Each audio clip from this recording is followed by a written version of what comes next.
जिसमें ओल्ड रोहतक कह लो उसको, तो तकरीबन 51,000 लोग वहाँ इकट्ठे हुए, ऐसा जानकारी है मेरे पास।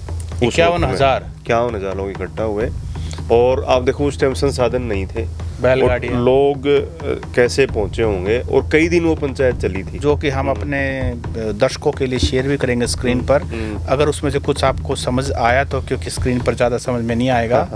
और आज भी वो एक मुद्दा है और बहुत बड़ा मुद्दा है। और आप ये देखिए ना कि उस वक्त संसाधन कितने कम थे, और संस्थान खड़ा करना और एजुकेशनिस्ट को ढूंढना और फिर वो सारी चीज़ करना, तो उस समय एक बड़ा इशू था। उस समय संसाधन कम थे, लेकिन लोग अपने जज्बा था, इरादे के पक्के थे।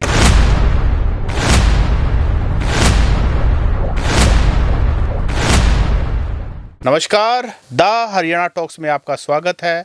आज हम एक बेहद रुचिकर विषय लेकर आए हैं।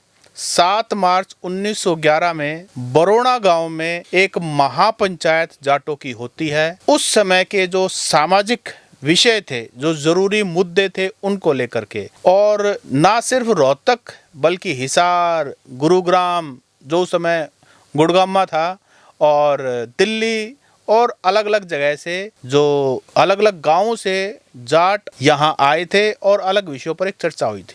115 साल बाद 7 मार्च 2026 को उन्हीं के वंशज, जिन्होंने उस समय वो महापंचायत अटेंड की थी, विचार विमर्श किया था और अपने गांव में जाकर लागू किया था, उन्हीं के वंशज दोबारा से दिल्ली के कादीपुर गांव में इकट्ठा होते हैं। तो इस विषय को लेकर के आज हम इस पॉडकास्ट में बात करेंगे। पूरे विषय पर चर्चा करने के लिए सामाजिक कार्यकर्ता चंचल नांदल हमारे साथ हैं। नांदल साहब, आपका बहुत बहुत स्वागत है। जी नमस्कार जी धनखड़ साहब।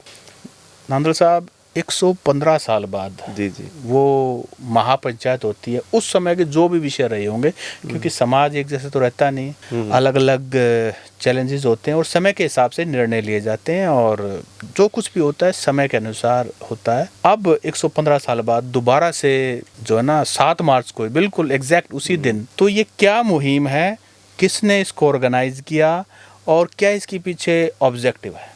देखिए सत सिंह जी, मैं शुरुआत थोड़ा सा 1911 से करना चाहूँगा कि 1911 में जो पंचायत हुई थी उसका जो मोटा मोटा मुझे जानकारी है कि तकरीबन सभी गोत्रों से, जो आपने जगह बताई, जींद रियासत होती थी, हिसार, रोहतक और गुड़गावा, जिसमें ओल्ड रोहतक कह लो उसको, तो तकरीबन 51,000 लोग वहाँ इकट्ठे हुए, ऐसा जानकारी है मेरे पास। 51,000 लोग इकट्ठा हुए। और आप देखो उस टाइम संसाधन नहीं थे, बैलगाड़ियाँ, लोग कैसे पहुंचे होंगे, और कई दिन वो पंचायत चली थी। अच्छा, ऐसा नहीं था कि आए 2 घंटे जैसे अब होता है? ना, अब नहीं। जैसे अभी सोरम में भी एक पंचायत हुई थी, तो वो भी 3-4 दिन चली थी। सेम उसी तर्ज पे वहीं खाना पीना रहना था, और बड़ी पंचायत एक बरोड़ा में हुई थी।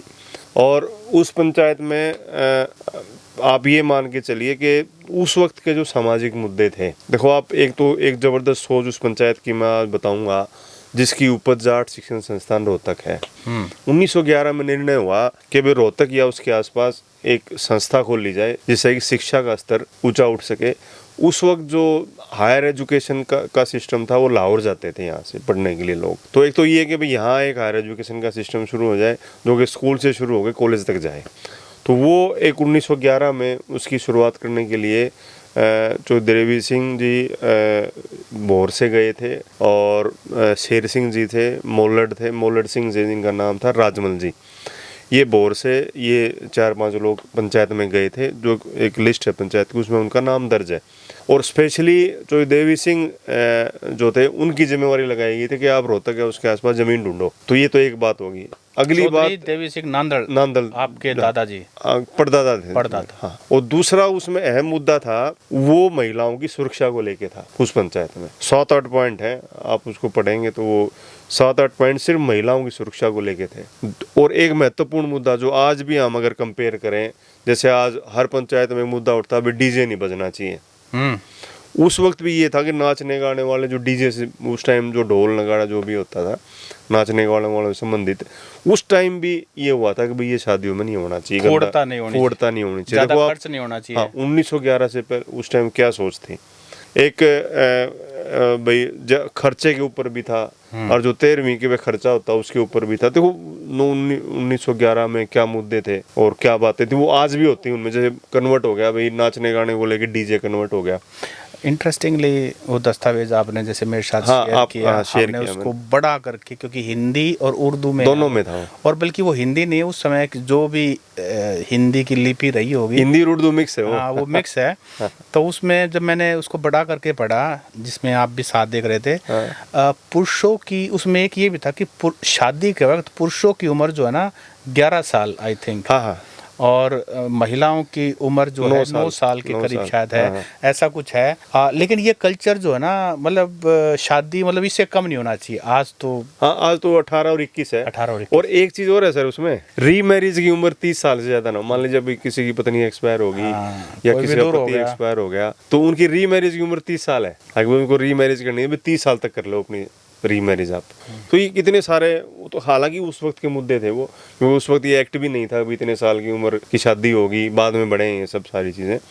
तो कहने का मतलब ये था कि वो जो उसमें से 5, 7, 10 मुद्दे ऐसे थे जो कि आज भी उनके ऊपर, जैसे जाट संस्थाओं की बात करें या महिलाओं की सुरक्षा को लेकर आज भी बात होती है। सरकारें भी करती हैं, पुलिस भी करती है, और जगह जगह जो है जो जैसे महिला आयोग भी बने हुए हैं अब तो महिलाओं की सुरक्षा को लेके। तो उस टाइम भी देखो महिलाओं की सुरक्षा को लेके बातें हुई थी कि अभी उनको कैसे रहना चाहिए, कैसा रहन सहन होना चाहिए, या उनकी सुरक्षा के लिए पुरुषों को क्या करना चाहिए, ऐसी ऐसी बातें हैं उसमें। तो हाँ, उसमें वाकई में महिला सुरक्षा को लेकर के कई पॉइंट्स, 7-8 पॉइंट है महिला सुरक्षा को लेके जी। हाँ। और वैसे उस समय तो हमारा देश जो है ब्रिटिश शासन के अंडर था। हाँ। तो महिला सुरक्षा उस समय भी एक बड़ा इशू होता था। आज हम 2026 में लॉ एंड ऑर्डर की, महिला सुरक्षा की बात आज भी करते हैं। तो महिलाओं की सुरक्षा, जिस समय आक्रांता यहाँ पर हमला बोलते थे, महिला सुरक्षा तब भी एक मुद्दा था। 1911 दस्तावेज तो हमारे सामने है, सामने उर्दू और हिंदी में, दोनों में, हिंदी में कन्वर्टेड है, जो कि हम अपने दर्शकों के लिए शेयर भी करेंगे स्क्रीन पर। अगर उसमें से कुछ आपको समझ आया तो, क्योंकि स्क्रीन पर ज़्यादा समझ में नहीं आएगा। और आज भी वो एक मुद्दा है और बहुत बड़ा मुद्दा है। तो सर एक चीज़ और रह गई थी वो बीच में, अभी वो आपका एक क्वेश्चन और था, ये तो मैंने इतिहास में से हमने उठाई बातें कि अभी कादीपुर में क्या मामला हुआ। हाँ, क्या पंचायत उसी पे आ रहा था कि 115 साल बाद ऐसा क्या हुआ, कौन वो महानुभाव हैं जिनको लगा कि हमारे पूर्वज 51,000 जो आपने नंबर बताया, इतने बड़े नंबर में अगर वो इकट्ठा हो, जबकि संसाधन नहीं थे, और वो पंचायत कई दिन चली, जैसा आप बता रहे हैं। कितना एफर्ट लगा होगा, और अपना सब कुछ छोड़ करके 51,000 लोग इकट्ठा होना आज भी बहुत बड़ी बात है। बहुत बड़ी बात है। 51,000 लोग आज इकट्ठे होते नहीं, मैं कह रहा हूँ आज भी नहीं होते। और उस समय बिना ना तो सड़कें थी और कच्चे रास्ते थे, ना सोशल मीडिया था, जंगल था। कैसे तो वो कनेक्ट हुए होंगे, और कैसे आने जाने में सेफ्टी का भी एक बड़ा इशू, क्योंकि उस समय रास्ते में सब जंगली गाड़ी होती कितना। तो इसका मतलब कोई बहुत बड़ा जरूरी मुद्दा ही रहा होगा कि जिससे हुए। तो किस व्यक्ति को ये लगा कि भाई ये दोबारा से उनके, जिन्होंने हमारे पूर्वजों ने किया, उनके डिसेंडेंट को बुलाया जाए। देखिए, एक भीम सिंह कादीपुर थे, वो उस वक्त पंचायत में थे मौजूद। तो उनके वंशज हैं, हरपाल सिंह हैं, वीरेंद्र सिंह हैं, कादीपुर से हैं, राणा थे वो, राणा गोत्र से हैं। तो मेरे पास अचानक फ़ोन आया, उन्होंने भी मेरा नंबर कहीं से लिया होगा। उन्होंने फ़ोन किया कि भाई आपके जो परदादा थे ऐसे चौधरी देवी सिंह जी नांदल बोर से थे, और वो उस पंचायत में माजी था। मेरे पास वो डॉक्यूमेंट, मेरे पास भी डॉक्यूमेंट है वो, बाई चांस वो था। हाँ है, मेरे पास है। हमारे पास तो सारा हमारा परदादाओं का सब इतिहास लिखा हुआ है, हमारे पास है, डॉक्यूमेंट है हमारे पास, बाकायदा डिग्रियाँ भी हैं हमारे दादाओं की, परदादाओं की, जो उन्होंने ग्रेजुएशन की या जो एजुकेशन क्वालिफिकेशन उनकी रही, सब है हमारे पास। कितनी पुरानी है? आप समझो कि होंगी 100 साल पुरानी तो कागज़ है हमारे पास। 100 साल, 115 साल तो यही, हाँ यही होगा। तो उनका फ़ोन आया कि भी ऐसे ऐसे हम ये पंचायत कर रहे हैं और कादीपुर में करेंगे, और 7 मार्च जो 2026 को होगी, उसी तर्ज पे उनके वंशजों को बुलाएंगे, जितने हम कॉन्टेक्ट ढूंढ पाएंगे। जैसे मेरे पास फोन है, मेरा कॉन्टेक्ट ढूंढा हुआ उन्होंने कैसे कि देवी सिंह के भोर में वंशज कौन है। जाट संस्था बन गई तो इसलिए हाँ, तो और भी जैसे उन्होंने मुकुंदपुर गांव से भी अलग अलग जगह से उन्होंने जो जो वंशज थे तो उन सबको ढूंढा, उनका ग्रुप बनाया, नंबर अरेंज किया उन्होंने। तो तकरीबन उस दिन 30 के करीब वंशज आए थे। 51,000 में से 30? 51,000 तो पंचायत में शामिल थे लोग, लेकिन जो मेन पंचायती थे, अच्छा मेन पंचायती, जो मेन पंचायती जो मतलब वहाँ बोले और जो जिनका रोल रहा, जो कई बार जैसे होता है ना, अभी जो हमारी खाप पंचायतें होती हैं तो फला गोद से फलाना आदमी आया, उनका प्रधान आया है या उनका रिप्रेजेंटेटिव आया है, दैया गोद से वो आया, तो होता नहीं नाम उसके भाई पंचायतों में। उसी प्रकार ये तो लिस्ट में तो उनके नाम है जो मेन पंचायती थे उस वक्त। और जो और जैसे पंचायत में तो आप बोलने वाले तो मान लीजिए आज भी कोई पंचायत होती है 1000 आदमी, तो बोलने वाले तो 100 लोग होते हैं, तो मेन पंचायती वो हो गए, वो मुद्दों पे वो बोलेंगे, डिस्कस करेंगे। और लोग शामिल थे पंचायत में, आसपास के गांव के भी हो सकता है वो हो, लेकिन बताया जाता है कि संख्या 51,000 की थी। अच्छा, हाँ, मेन पंचायत तो वे थे जिनकी लिस्ट में नाम है। तो वो 30 लोग आप वहाँ गए थे? हाँ, उनमें से वो 30 लोगों को ढूंढ पाए। जो 30 लोग आप मिले कादीपुर गांव में, तो क्या कोई कनेक्ट महसूस हुआ? क्योंकि आप लोग तो ज़्यादातर लोग पहली बार मिल रहे थे कि आपके परदादा और मेरे परदादा दोनों वो माँ, मतलब बड़ा एक अजीब सा फीलिंग सी हो जाती है। हाँ, मतलब वो जैसे कुछ लोग तो जानने वाले भी थे भाई, कुछ लोग जैसे, लेकिन इस रेफरेंस से नहीं जानते थे। हाँ, इस रेफरेंस से नहीं जानते थे।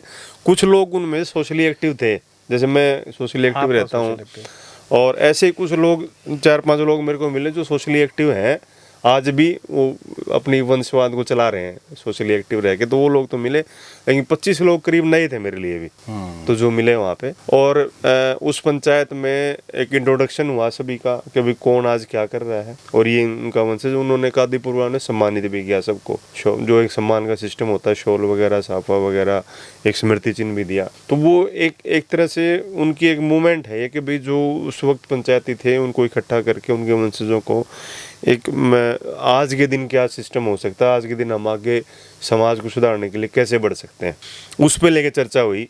इंट्रोडक्शन के बाद सिर्फ ये हुआ कि भाई अब अगली मीटिंग में अब इंट्रोडक्शन हो गया, अब आप उनकी जिम्मेवारी भी लगाई, जैसे मेरी जिम्मेवारी लगाई भाई आप और लोगों को ढूंढो लिस्ट देख के। तो कोशिश ये है कि भाई अब दूसरी मीटिंग 25 तारीख को शायद रखें हम।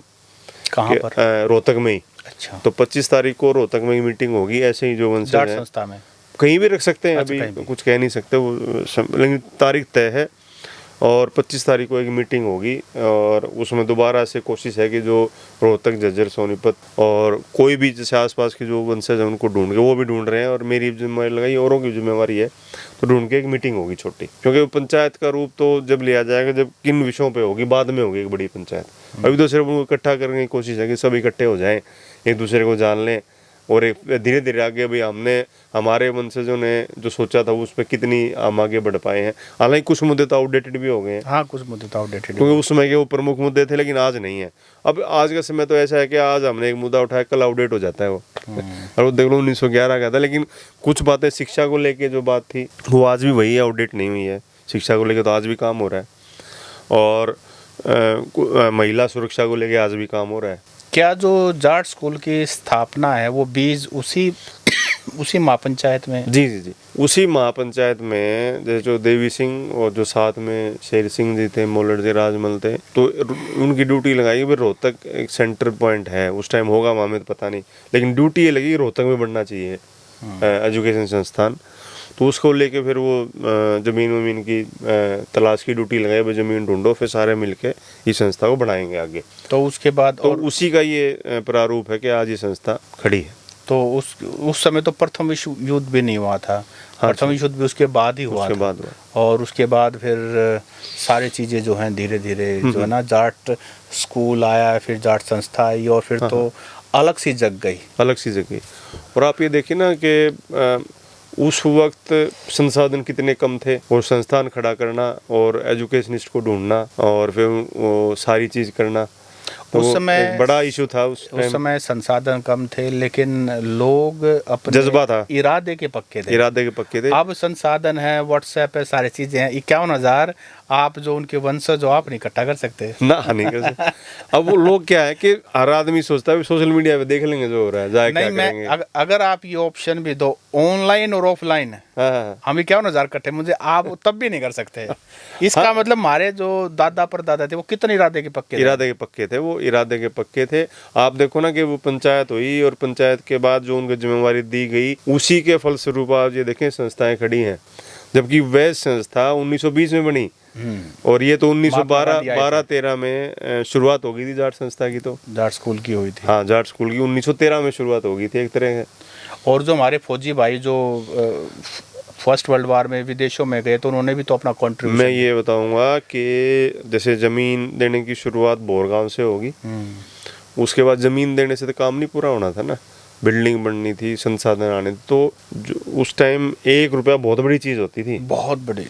और फौजियों ने अपनी 2-2, 3-3, 4-4 महीने की तनख्वाह जोड़ जोड़ के 1-1 रुपया औरतों ने अपने चांदी के गहने दिए थे उस वक्त। इस और सिर्फ को बनाने के इसलिए, लिए। हाँ, सिर्फ इसीलिए कि ये संस्था जो बने और हमारे बच्चे पढ़े। तो वो आप 1911, 12, 13, 20 तक कितना जज्बा था। वह संस्था बनी 1920 में, पढ़ाई को लेकर कितना जज्बा था, और उसी जज्बे को लेके जो सारी संस्थाएं खड़ी हुई। रोहतक में इतनी बड़ी संस्था खड़ी हो गई है।